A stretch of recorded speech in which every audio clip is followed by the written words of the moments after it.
මහියංගන ඓතිහාසික රඹකැන් පුරාණ රාජමහා විහාරස්ථානයේදී දෙසැම්බර් 5 වෙනිදා දින ඓතිහාසික විහාරස්ථානයේ රඹකැන් වෙහෙර සෑය ගොඩනැගීමට අපි යොහුසුලුව කටයුතු ආරම්භ කරලා තිබෙනවා.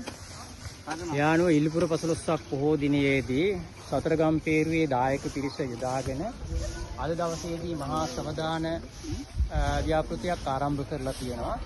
ඒ ව්‍යාපෘතියේ එක අවස්ථාවක් තමයි මේ භූමියේ ජීවත් කර ගස්වලට අමතරව එක ගහකට ගස් 5ක් බැගින් රුක්‍රෝපණ ව්‍යාපෘතියක් ආරම්භ කරනවා.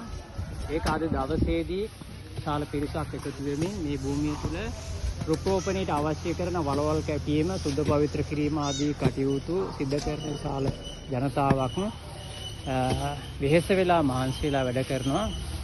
කාටත් දැක්ක බලා ගන්න පුළුවන්කම තිබෙනවා. ඒ වගේම තමයි අපිට විශාල වැලි ප්‍රමාණයක් අවශ්‍ය වෙනවා, ගඩොල් ප්‍රමාණයක් අවශ්‍ය වෙනවා. ගඩොල් අදින්න වෙනම තරුණ කණ්ඩායම් සූදානම් වෙමින් පවතිනවා සෙක්ටර් වලින්.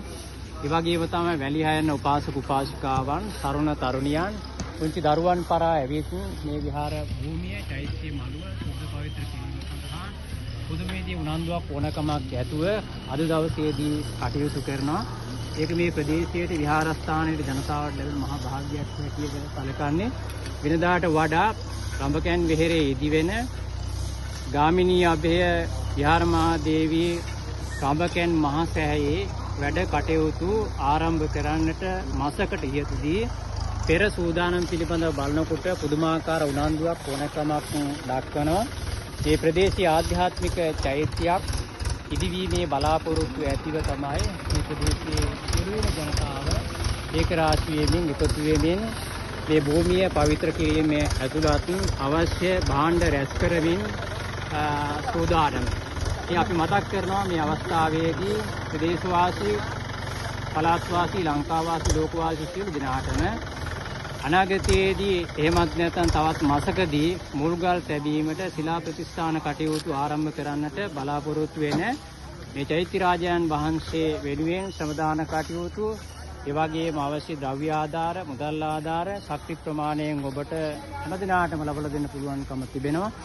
ඉතින් අපි හැමදෙනාම මේ මහා සංඝ රත්නයේ, ඒ වගේම ජනතාව බොහොමත්ම උනන්දුවෙන් ඕනකමින් නැකත් චාරිත්‍ර අනුගමනය කරමින් දෙසැම්බර් මාසයේ 5 වෙනිදා මුල්ගැල තැබීමේ පුණ්‍ය මහෝත්සවය සිද්ධ වෙනවා. ලංකාවාසී, ලෝකවාසී සියලු දෙනාටම ආරාධනා කරනවා මේ ශාසනීය අභිවෘද්ධිය, ජාතිය අභිවෘද්ධිය වෙනුවෙන් මේ මහා සංස්කෘතික වටිනාකමක් ඇති, ආධ්‍යාත්මික වටිනාකමක් ඇති මේ ප්‍රදේශයේම ගුණවත්ව, නැනවත්ව, ධර්මාලෝකයෙන් ආලෝකමත් වීම සඳහා ඔබත් මේ සඳහා උත්සාහයෙන් උනන්දුවෙන් ආධාර උපකාර, ඒ වගේම ශ්‍රමදාන කටයුතු පවත්වමින්